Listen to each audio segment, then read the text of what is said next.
Alright, welcome back to the Model Works and to a sort of a new project slash secondary part of the project that I've been working on, which is as you know, is the Malco gasser. I want to talk about that, give you an update on that. The Malco gasser Mustang is, for all practical purposes, complete. The decals are on it. I'm not going to show that to you right now. I'm going to let it sit for a couple days and decide whether or not, he said, that I want to seal those decals up with either some more of the Tester's enamel lacquer thinner or some future or whatever. The decals that came in this kit, I had just a little bit of trouble with a couple of them. They are super thin. I had one try to tear on me just a little bit, and it wasn't an issue. I got it back together. They have some microsol on them, and as of when I looked at them a little earlier, they look like they're painted on. So I don't think I'll probably put anything else on them. But look for in the next couple 3 days, I will be doing a reveal video on that that part of the project, and you'll see. I'm going to explain to you what's going on. And basically what I'm doing is, instead of making one project with just the Malco gasser, I am going to make a second part of the project, which will be the 33 Willis that you see in front of you there, the AMT 33 Willis kit. And basically going to change the title of this project from the Malco gasser project to a tribute to George Montgomery. As I was researching for the Malco gasser, I already had working knowledge pretty much of who George Montgomery was. He was his history as a driver.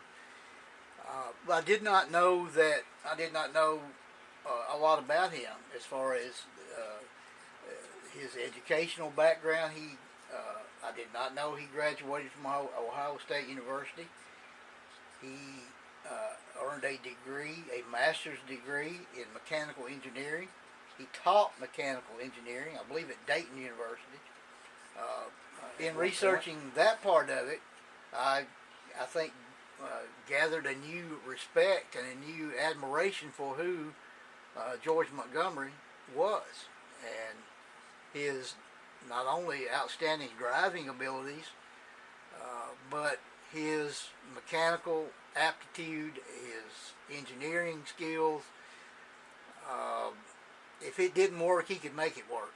If it needed fixing, he could fix it himself. He didn't require a team of engineers and mechanics. He could do it all himself. So, and in realizing that, I thought, well, instead of just doing the Malco gasser, I want to do this as a two-part project, two-part build of one project. And so I'm going to start on this one. I actually have already began. Parts have been washed, clean. Starting to do the cleanup, sanding, filing, all that nice stuff that most people don't like. And have already started assembling the engine. So when I complete this one, I will do a reveal on it. I may not do a whole lot of updates on it. I may just do a couple of slideshow updates showing my progress, because for all practical purposes, the engine in this car is exactly the same engine that's in the Mustang. exactly the same. It's a Ford 427 single overhead cam, supercharged. Nothing different about this car, this engine than is in the Mustang. So I'm not gonna probably won't show a lot. I'll probably show maybe just the completed engine. The paint schemes are pretty much the same. The colors are the same. So I probably won't do a lot of updating on this build. But when I get completed with it, I'm going to display this and the Malco Gasser Mustang in a display case together, kind of as a tribute to George Montgomery. I just don't think you can build one car without building the other. And I won't, down the road, since I built the Mustang, I won't build this one off, by itself. And if I do, I would want to put it together with the other one anyway. So I'll just go ahead and build while I'm on the roll of wanting to do gassers, and I have 2 or 3 more in the wings waiting to be built as well. So this 2017 may be the year of the gasser here at the Model Works. And I hope you stick around for that. I hope I don't lose any viewers because of the subject matter. But these are things I like. These are the things that I was raised appreciating drag racing. These are the old school cars that made drag racing. But anyway, that's where we're going with that. This will be a craft acrylic shoot, body color wise. I've got that picked out. He's shooting apple barrel.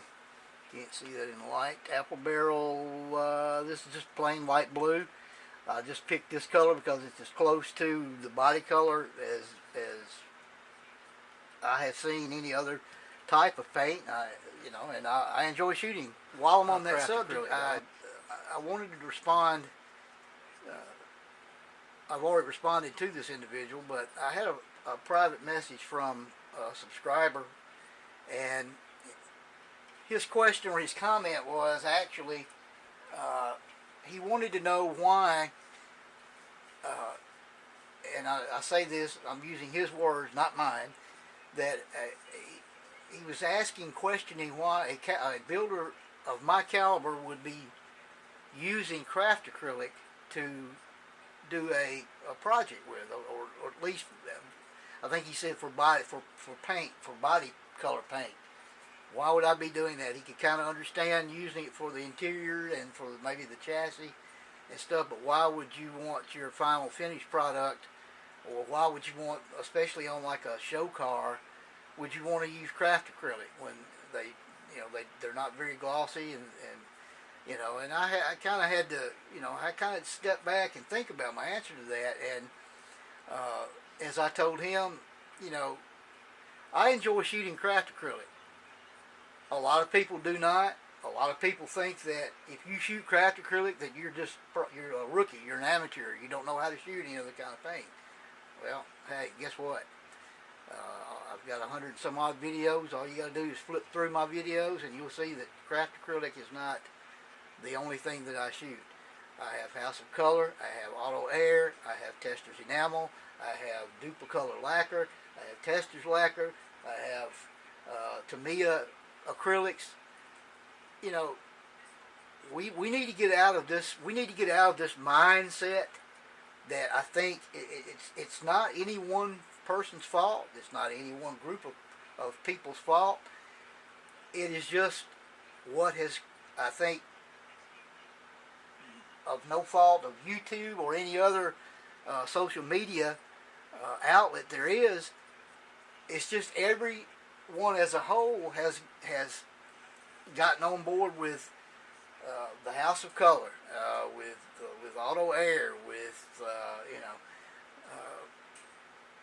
PPG, with Dupo, and there's nothing wrong with that. That's great. I've got a drawer full of House of Color and Auto Air candy paints. I shoot Testors Enamel cut with lacquer thinner, so it's not like that's the only thing that acrylics are the only thing that I shoot. But I enjoy shooting different types of paint. I think doing that makes you a more well-rounded model builder. especially a more well-rounded. If you can shoot all of the myriad of types of paint and brands of paint out there, if you can master, or not master, because I don't think any of us ever master them, we get them enough under our belts to where we can turn out decent, good-looking model projects at the end of the day. And don't associate craft acrylic use with builders who are not as good as the ones who use House of Color or who use Auto Air. You know, we don't need to stereotype types of paint and genres of building with a certain individual's abilities. Hey, we're not here, at least for the most part, at least in my opinion, we are not here to compete against one another.